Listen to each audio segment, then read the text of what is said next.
전칠 말씀은 출애굽기 2장 11절로 15절까지 말씀 먼저 같이 읽겠습니다. 출애굽기 2장 11절에서 15절의 말씀입니다. 모세가 장성한 후에 한 번은 자기 형제들에게 나가서 그들이 고되게 노동하는 것을 보더니 어떤 애굽 사람이 한 히브리 사람 곧 자기 형제 치는 것을 본지라. 좌우를 살펴 사람이 없음을 보고 그 애굽 사람을 쳐 죽여 모래 속에 감추니라.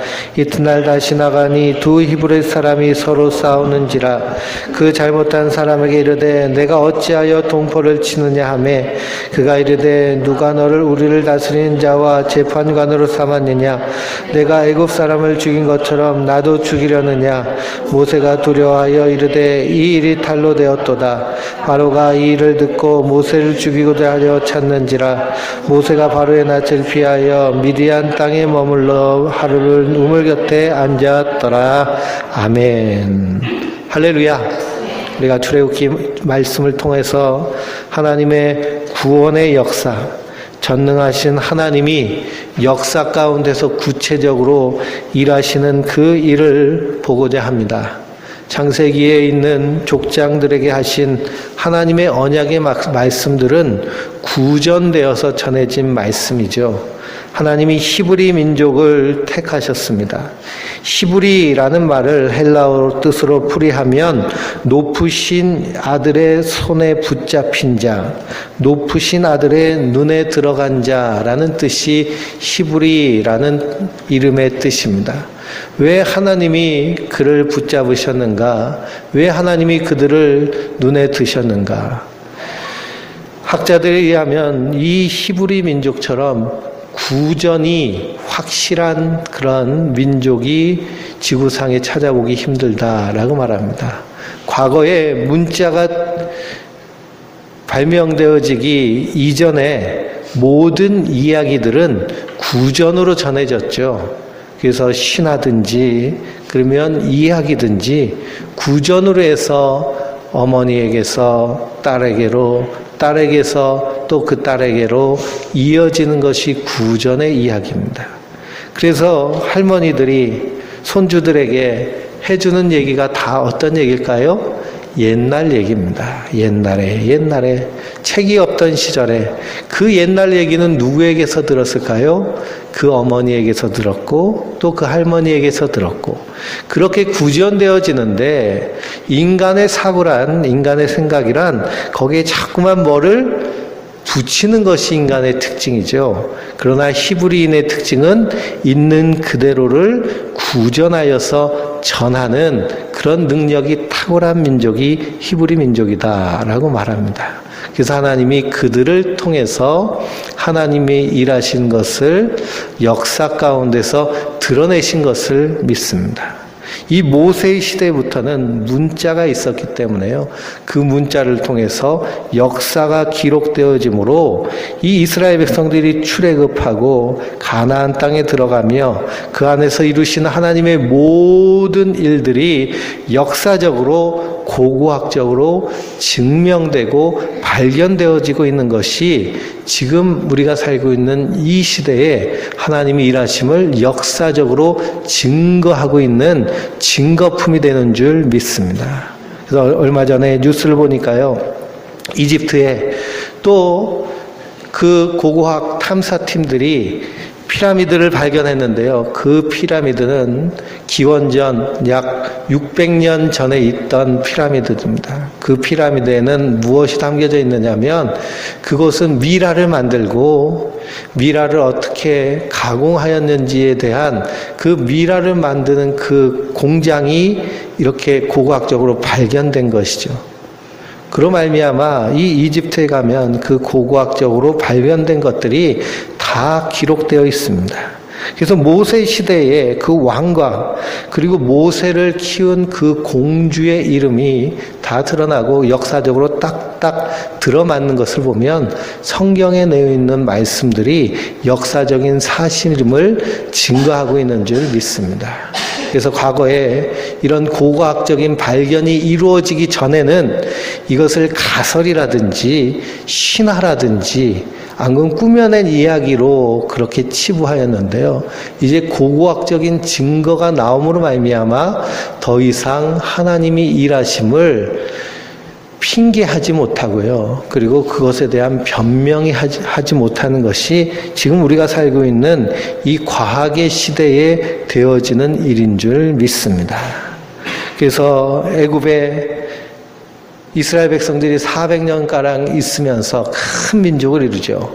큰 민족을 이루니 요셉을 알지 못하는 애굽의 왕이 그 민족을 보고 두려워하여서 노예로 삼는 겁니다. 그 노예로 삶으면서 그들이 고통하고 그리고 그들이 탄식하는 그 탄식을 들으시고 하나님의 약속의 때, 아브라함과 약속하셨던 그 약속의 때를 기억하셔서 한 사람 모세를 세우시죠. 그 모세를 세우시는데 어떻게 세우시느냐? 하나님의 뜻에 따라 세우십니다. 그래서 그 모세가 태어날 때 아들은 다 나일강에 던져서 악어밥이 되게 하는 그런 시대에 이 모세가 더 이상 부모 품에 있을 수 없어서 그 부모가 갈대 상자에 넣어서 나일강으로 떠내보내죠. 나일강으로 떠나보냈다라고 할 때 그 갈대 상자, 부모의 손은 떠났지만 누가 붙잡고 계시는 건가요? 하나님께서 붙잡고 계시는 줄 믿습니다. 우리 성도들의 삶도 마찬가지입니다. 우리의 성도들의 삶도 우리가 우리 인생 붙잡고 있는 것이 아니고요. 하나님이 붙잡고 계신 줄 믿습니다. 우리 자녀들도 마찬가지입니다. 우리의 자녀들의 삶도 우리가 붙잡을 수 없습니다. 우리가 힘쓰고 애써도 할 수 없는 것이 있죠. 그러므로 주님께 갈대 상자에 넣어서 떠내 보내드릴 때 주님께서 붙잡으시는 줄 믿습니다. 얼마 전에 강남에 한 중학생이요 자살하는 일이 일어났습니다. 그 중학생 정교 회장이고 그리고 초등학교 때부터요 전교 1등을 한 번도 놓치지 않는 아이였는데 그런데 자살했습니다. 자살하는데 유서에 뭐라고 썼냐 하면 엄마 이러면 돼 그러면서 자살했다고 그럽니다. 자기 아파트에서 뛰어내렸어요. 이러면 돼 하고 자기 인생을요 자기가 살지 못하고 자기가 하고 싶은 대로 살지 못하고 그 부모 엄마에게 붙잡혀서 어렸을 때부터 새벽부터 밤늦 때까지 학원을 뺑뺑이 돌리면서 자기가 원하는 삶이 아닌 부모가 원하는 삶, 그 부모가 원하는 삶은 그 부모의 욕심에 따른 삶. 그래서 지금도 저 강남 교육한다는 그 동네에 가보면 아이들이 어떤 삶을 삽니까? 그 부모는 학원비 내느라고 맞벌이하고 그 아이는 학원으로요 뺑뺑이 돌아서 그래서 초등학생 10시에 집에 들어오고 중학생 고등학생들은 12시 자정이 되어서 집에 돌아오고 점심도 먹지 못해서 편의점에서 밥을 먹고 저녁도 먹지 못해서 하는 것이 지금 대한민국의 아이들의 모습이죠. 공부하는 기계를 만들어 놨습니다. 공부하는 기계에 무슨 행복이 있겠나요? 거기에 무슨 창의력이 있고 거기에 무슨 생명을 사랑하는 마음이 있겠습니까? 그러니 자기 생명도 귀하게 여기지 않고 엄마 이렇게 하면 되냐고 하면서 자살하는 모습이 이 땅의 모습입니다. 그러므로 하나님의 사람들은 갈대 상자에 떠내버리는 것이 자식들의 모습이죠. 하나님이 붙잡고 키우셔야 되는 줄 믿습니다. 그러면 사람이 그의 길을 계획할지라도 이루시는 분은 하나님이십니다. 그래서 그 모세를 하나님이 기가 막히게 키우시죠. 어떻게 키우시느냐? 그 갈대 상자가 바로 바로의 공주 앞으로 떠내져 나가는 겁니다. 그 공주는 때마침 어린 자녀를 잃어버린 그런 자녀를 잃어버린 어미의 마음으로 그 아이의 울음소리를 듣죠. 그래서 이집트의 그 투소모스 1세의 아들 하세투스 공주, 그 공주의 무덤 옆에는 어린 아들의 무덤이 있습니다. 그래서 그 어린 아들을 잃어버린 그 공주가 히브리 노예의 아들임을 알매도 불구하고 하나님께서 그녀의 모성애를 붙잡으시는 것이죠. 그래서 그 갈대 상자에 있는 모세를 자기 양 아들로 그리고 이집트의 왕자로 키우는 것입니다. 그런데 그 키울 때 젖이 나오지 않으니 그 모세의 어머니를 유모로 삼아서 그래서 이렇게 양육을 하게 되죠. 그래서 모세는 3번의 교육을 받습니다. 첫째는 어린 시절 히브리 교육을 받습니다. 엄마가 유모가 되어서요. 엄마 젖을 먹으면서 그 엄마는 애굽의 공주로부터 돈을 받으면서 자기 아들에게 우유를 먹이죠. 근데 이 히브리 어머니들, 히브리 할머니들의 교육은 어떤 교육이냐? 철저한 그러한 쉐마 교육을 합니다. 쉐마. 이스라엘아 들으라. 내 여호와 하나님은 한 분이시니 너희는 마음을 다하고 힘을 다하고 뜻을 다하여 주 너의 하나님을 사랑하라 하는 이 쉐마 교육. 그러므로 자기 조상 아브라함과 이삭과 야곱과 요셉의 이야기를요, 이 모세는 엄마 젖을 빨면서 어렸을 때부터 계속 들은 것을 보게 됩니다.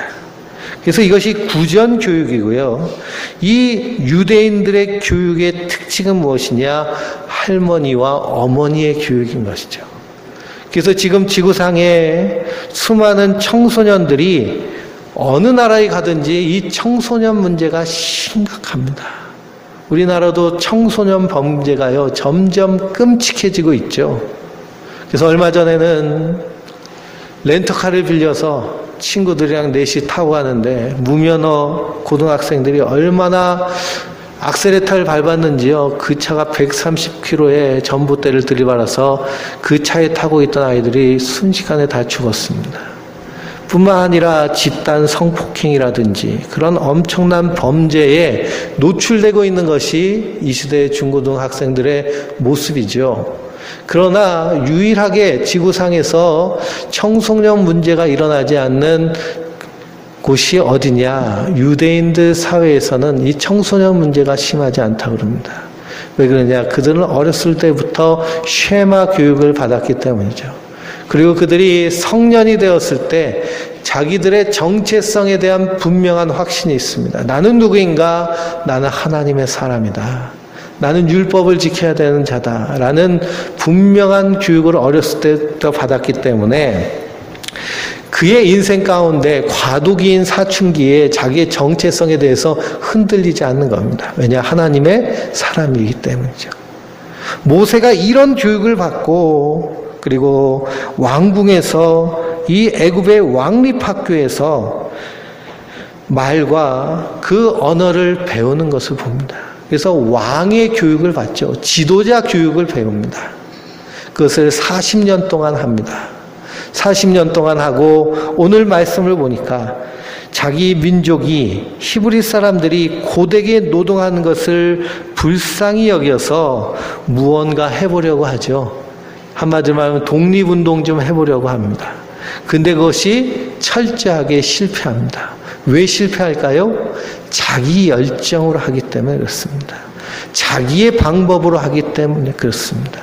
하나님의 일은요, 자기 열정, 자기 방법이 아닌 하나님의 열정, 하나님의 열심으로 성령의 인도하심으로 해야 되는 줄 믿습니다. 그래서 스룹바벨 성전이 건축되는 것을 멈추어졌을 때 다시 에스라 선지자를 통해서 이 성전을 다시 재건할 때 하나님 선지자에게 하신 말씀이 무엇이냐? 이는 힘으로도 되지 아니하고 능으로도 되지 아니하고 오직 나의 신으로 되느니라. 즉 성령의 인도하심을 따라 할 수 있다라는 겁니다. 그래서 이 모세가 왕궁의 교육을 하고 왕자로 자라면서 자기 백성을 도살피려 했지만 철저하게 실패한 것은 자기 열심으로 하였기 때문이죠. 하나님의 열심으로 이루어질 일을 사람의 열심으로 감당하려 하면 반드시 문제가 생기게 돼 있습니다.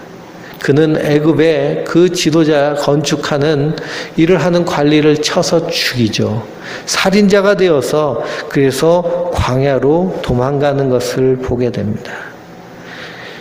그래서 이사야서 30장을 읽어보면 구원받은 자를 향하여서 선지자가 하나님 말씀을 대언하는데요. 뭐라고 하잖아요? 잠잠하라, 기다리라 말합니다. 잠잠하라, 기다리라. 하나님의 때가 있다는 것이죠. 잠잠하고 기다릴 줄 아는 것, 이것이 하나님의 일을 감당하는 성도의 모습인 줄 믿습니다. 우리 16절부터 끝까지 읽어보겠습니다.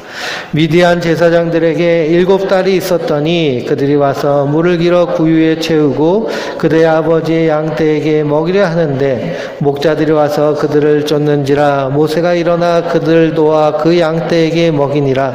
그들이 루엘에게 이를 때에 아버지가 이르되 너희가 오늘은 어찌하여 이같이 속히 돌아오느냐. 그들이 이르되 한 애굽 사람이 우리를 목자들의 손에서 건져내고 우리를 위하여 물을 길어 양떼에게 먹였나이다. 아버지가 딸들에게 이르되 그 사람이 어디 있느냐. 너희가 어찌하여 그 사람을 버려두고 왔느냐. 그를 청하여 음식을 대접하라 하였더라. 모세가 그와 동거하기를 기뻐하며 그가 그의 딸 시보라를 모세에게 주었더니 그가 아들을 낳음에 모세가 그의 이름을 게르솜이라 하여 이르되 내가 타국에서 나그네가 되었음이라 하였더라. 여러 해 후에 애굽 왕은 죽고 이스라엘 자손은 고된 노동으로 말미암아 탄식하며 부르짖으니 그 고된 노동으로 말미암아 부르짖는 소리가 하나님께 상달된지라. 하나님이 고통 소리를 들으시고 하나님이 아브라함과 이삭과 야곱에게 세운 그의 언약을 기억하사 하나님이 이스라엘 자손을 돌보셨고 하나님이 그들을 기억하셨더라. 아멘. 모세의 세 번째 교육은 어느 교육이냐? 광야 학교의 교육입니다.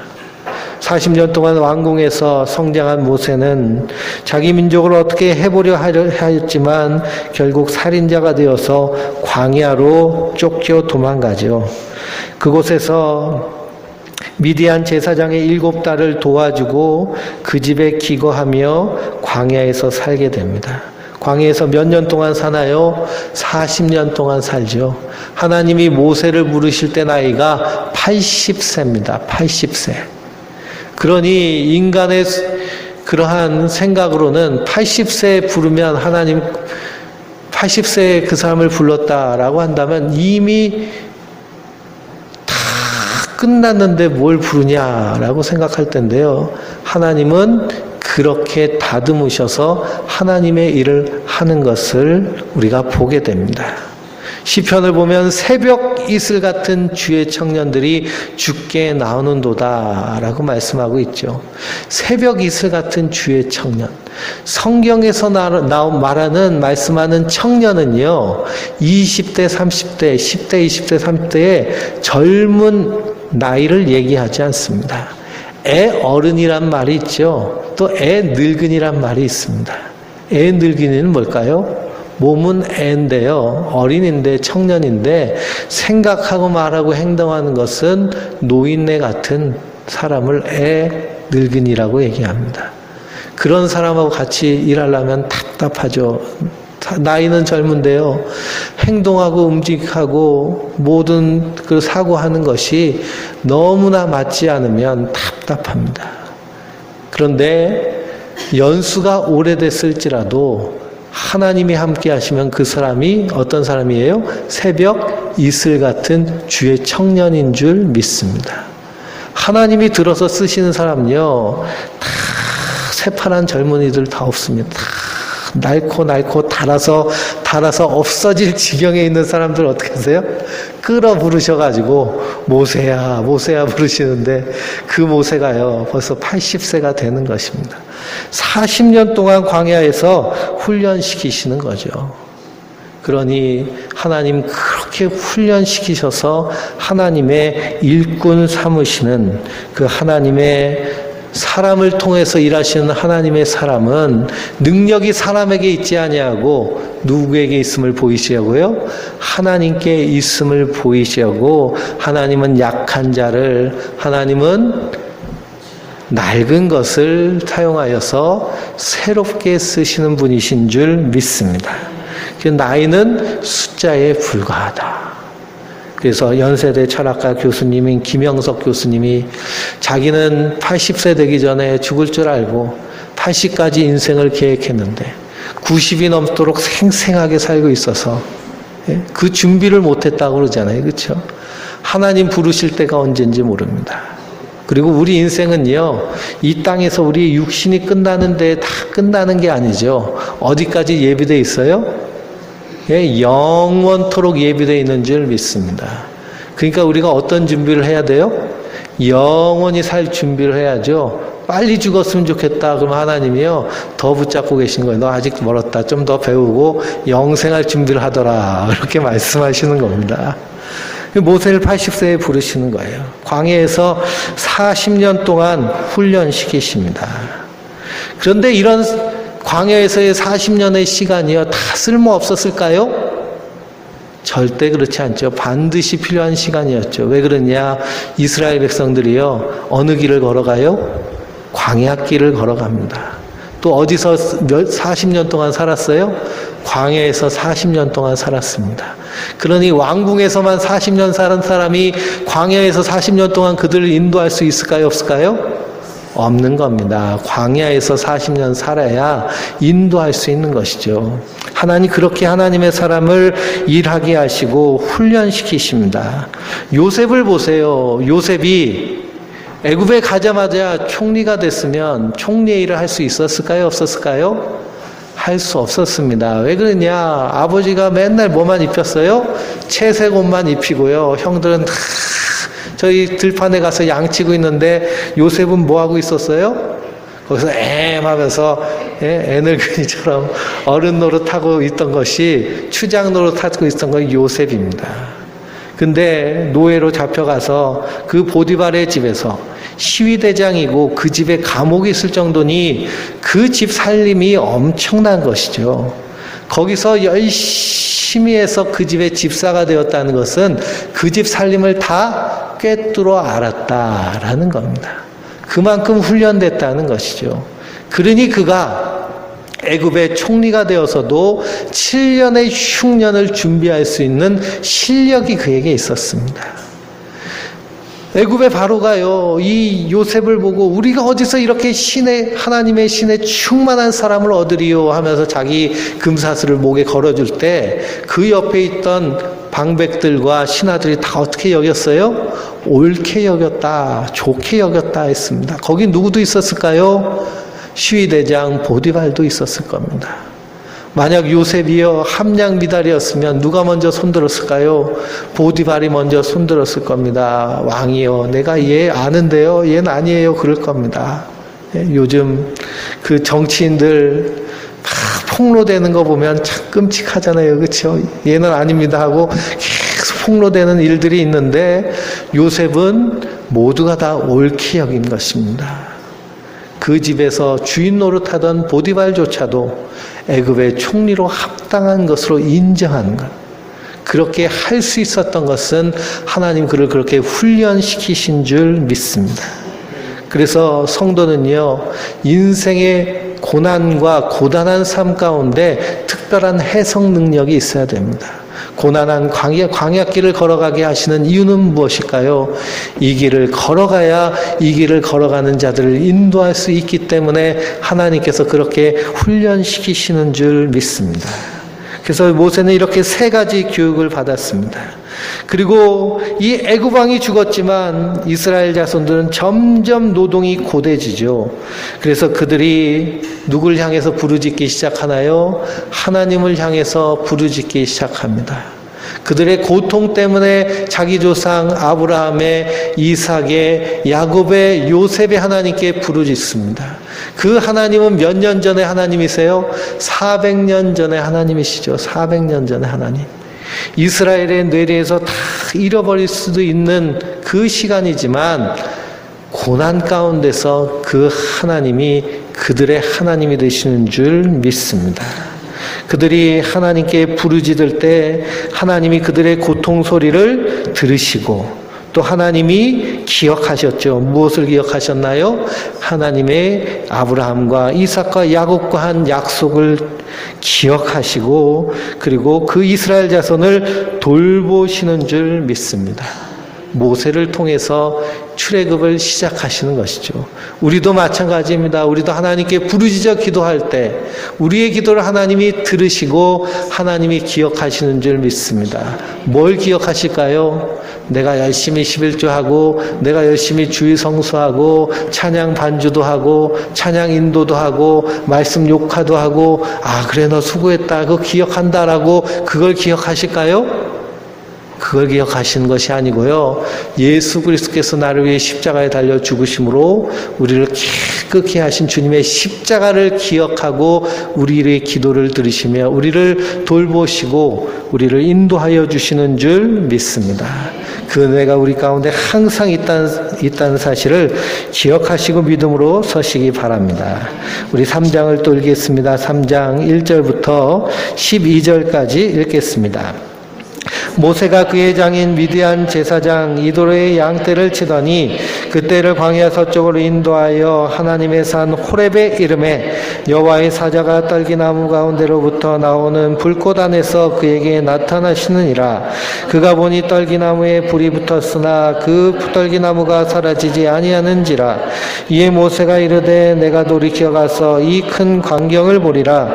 떨기나무가 어찌하여 타지 아니하는고 하니 그때 여호와께서 그가 보려고 돌이켜 오는 것을 보신지라. 하나님이 떨기나무 가운데서 그를 불러 이르시되 모세야 모세야 하시매 그가 이르되 내가 여기 있나이다. 하나님이 이르시되 이리로 가까이 오지 말라. 내가 선 것은 거룩한 땅이니 내 발에서 신을 벗으라. 또 이르시되 나는 내 조상의 하나님이니 아브라함의 하나님 이삭의 하나님 야곱의 하나님이니라.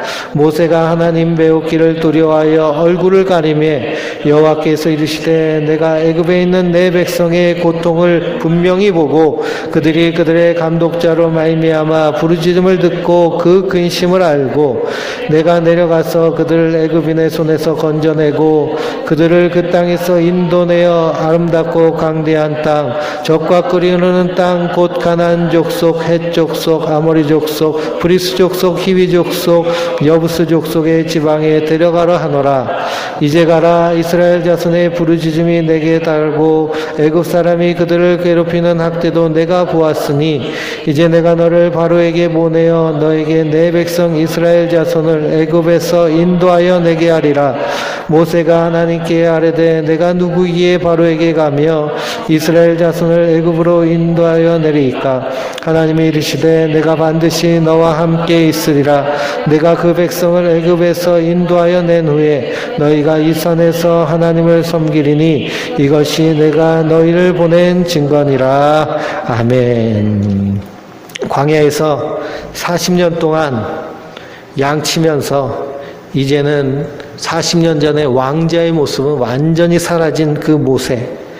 하나님이 이스라엘 자손들의 그 탄식 소리를 들으시고 모세를 부르십니다. 불타는 떨기나무 가운데서 그 모세를 부르시죠. 떨기나무는 광야에 이렇게 자라고 있는 이 덤풀 같은 그런 덤풀입니다. 마른 풀이죠. 그래서 그게 불타면 순식간에 사그러져 없어지는 그것이 떨기나무인데요.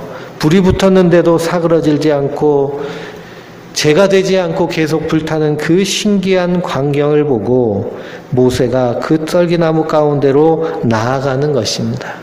여호와 하나님은 소멸하시는 분이시며 질투하시는 하나님이시다 라고 말씀하고 계시죠. 그 소멸하시는 불, 그 불로 모세에게 보이십니다. 모세가 나오자 하나님이 그를 부르시죠. 모세야 모세야 부르십니다. 하나님이 사람을 2번 부르실 때는 하나님의 사랑과 애정이 담겨져 있는 부르심임을 우리가 말씀을 통해서 발견할 수 있습니다.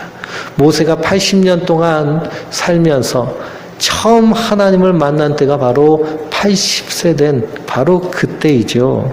하나님이 그를 부르십니다. 그러면서 내가 선 곳은 거룩한 땅이니 내 발에서 신발을 벗으라 라고 말씀하십니다.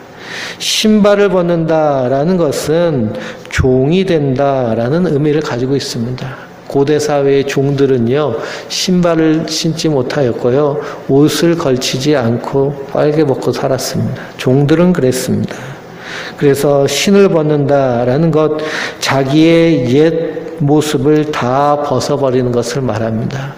우리가 거듭났다라는 것, 새 사람이 되었다라는 것도 과거의 옛 것을 다 어떻게 했다는 거예요? 벗어버렸다라는 것이죠. 너희는 썩어져가는 옛 구습을 다 벗어버리고 마음을 새롭게 하여서 믿음의 주여 온전케 해주시는 예수를 바라보는 것, 이것이 성도의 모습입니다. 그래서 우리가 예수를 믿는다라는 것은 신을 벗는다라는 것을 의미합니다. 그러므로 성도는 그리스도가 나의 주, 나의 하나님이실 때 우리는 그 거룩하신 주님 앞에서 신을 벗는 자들이죠. 신을 벗었다라는 것은 내 주장, 내 생각, 내 고집이 아니라 하나님의 뜻에 따라 나아가는 것을 의미합니다.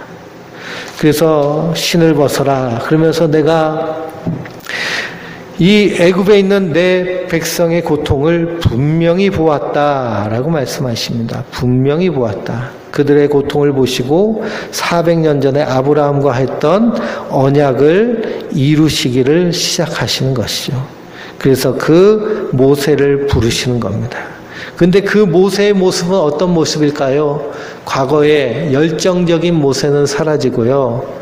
이제는 아무것도 하지 못한, 나는 그저 양이나 치지 뭘 하겠습니까? 하는 모세의 모습으로 나타나는 것입니다.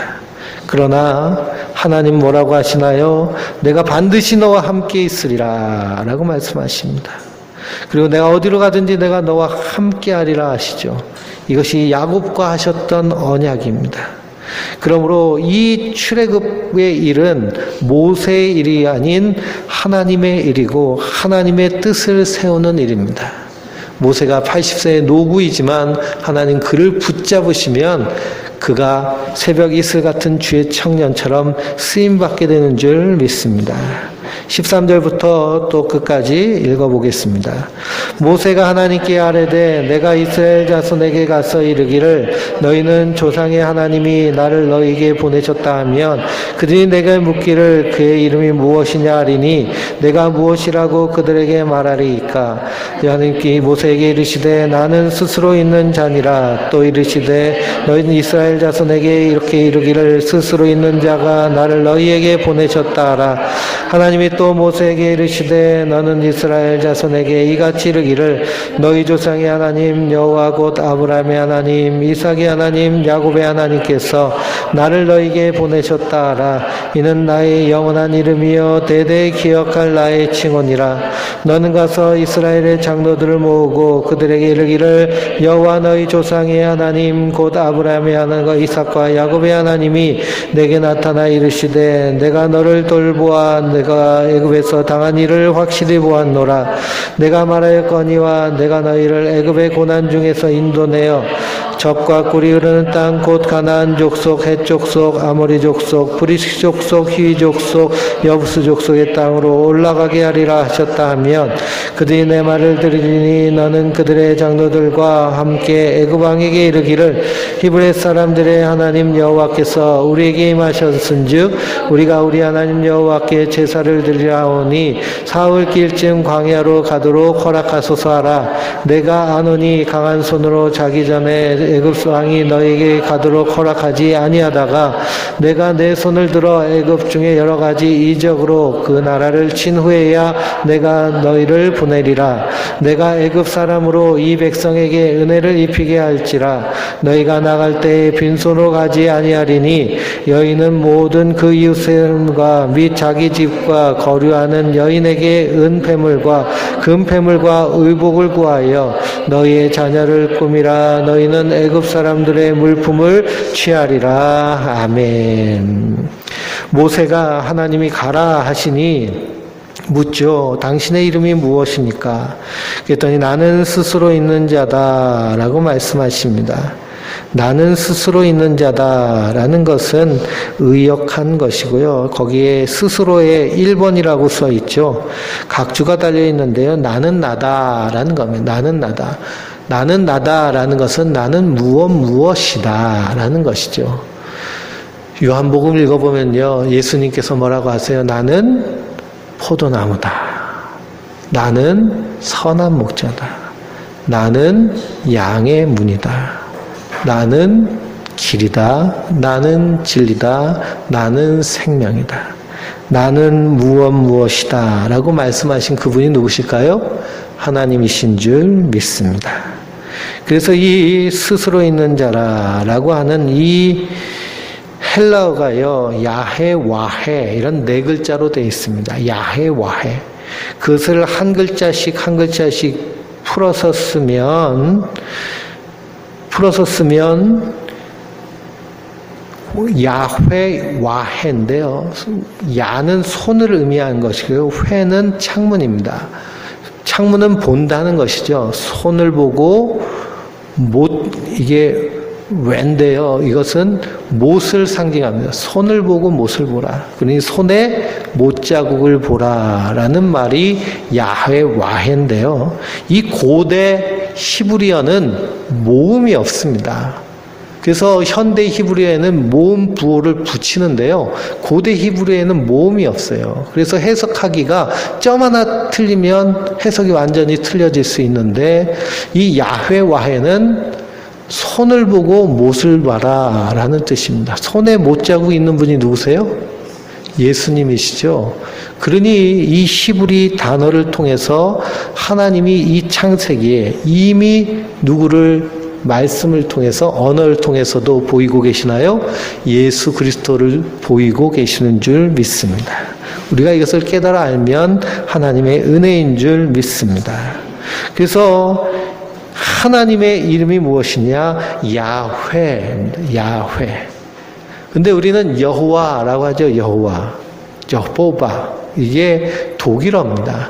독일 사람들은요, 야훼를 발음을 못합니다. 한국 사람은요, 야훼를 발음할 수 있어요. 그래서 이 유태인들이요, 한국말을 되게 잘합니다. 한국말을 되게 잘하는데요, 정말 한국 사람처럼 말을 해요. 왜 그렇게 한국말을 잘하냐면 이 언어 구조가 한국말하고 이 히브리어랑 똑같습니다. 그래서 이 구강의 입의 혓바닥의 모형이 똑같기 때문에 유대인들이 한국말을 빨리 배우고 잘해요. 어쨌든지 간에 독일 사람들은 이 야훼를 발음을 못합니다. 그래서 야훼를 발음한다는 걸 뭐라고 발음하느냐 하니까 여호와라고 발음하는 겁니다. 여호와. 그러니 성경에 나와 있는 여호와라는 말은 사실 뭐로 읽어야 돼요? 야훼로 읽어야 됩니다. 그래서 세번역 성경은요 다 야훼로 바뀌었어요. 야훼로 바꿨더니요 맨날 기도할 때 여호와 하나님이여 여호와 하나님 했던 사람들이 야훼 하나님 하려니까 뭔가 어색한 거예요. 그래가지고 세번역 성경 안 되겠다. 세번역 성경은 너무 좀 안 맞는 것 같다. 좀 성경이 고상하고 좀 어려워야 볼맛이 나고 있는 것 같은데 너무 쉽게 번역하고 야훼가 하나님 이름 좀 야훼 좀 그렇지 않냐. 그래가지고 여호와로 계속 하자 뭐 그런 식으로 바뀌어서 개역 개정을 그냥 여호와로 쓰는 겁니다. 그리고 우리는 여호와를 읽으면서 여호와라는 하나님의 이름은 원래는 뭐라는 걸 알면 돼요? 야훼라는 걸 알면 되는 겁니다. 독일 사람들이 발음을 못하고요. 그리고 성경을 처음 번역한 언어가요. 이 독일어와 라틴어입니다. 마틴 루터가 독일어로 번역하는데 야훼를 발음을 못하는 겁니다. 그래서 하나님의 이름 야훼, 나는 나다. 그 이름 가운데서 벌써 예수 그리스도가 약속되어 있는 것을 보게 됩니다. 그리고 이스라엘 백성들이 어떻게 출애굽해야 될 것인지 하나님은 알고 계시죠. 애굽 왕이 너희를 그냥 가도록 허락하지 않을 것이다. 그래 악한 사단 마귀가 붙잡고 있는 것이 얼마나 견고하게 붙잡고 있는지요. 그래서 그리스도께서 십자가에 달려 죽으시기까지 하셔야 하나님이 사람이 돼서 이 땅에 오셔서 나를 대신해서 그 피를 흘리셔야 우리도 이 죄와 사망의 손에서 붙잡힘에서 해방될 수 있는 것이 바로 출애굽의 모습인 것을 보게 됩니다. 이 모든 것이 하나님의 은혜인 줄 믿습니다.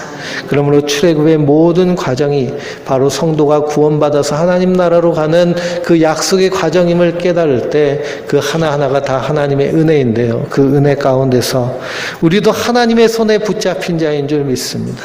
우리의 열심이 아닌 하나님의 열심으로 우리가 주의 일을 감당할 수 있도록 늘 깨어서 기도하며 말씀 가운데 잠잠히 기다리며 주님의 인도하심을 보는 그 안에서 주님 앞에 아름답게 쓰임받는 아름다운 하나님의 사람들 되시길 주님의 이름으로 축원드립니다. 우리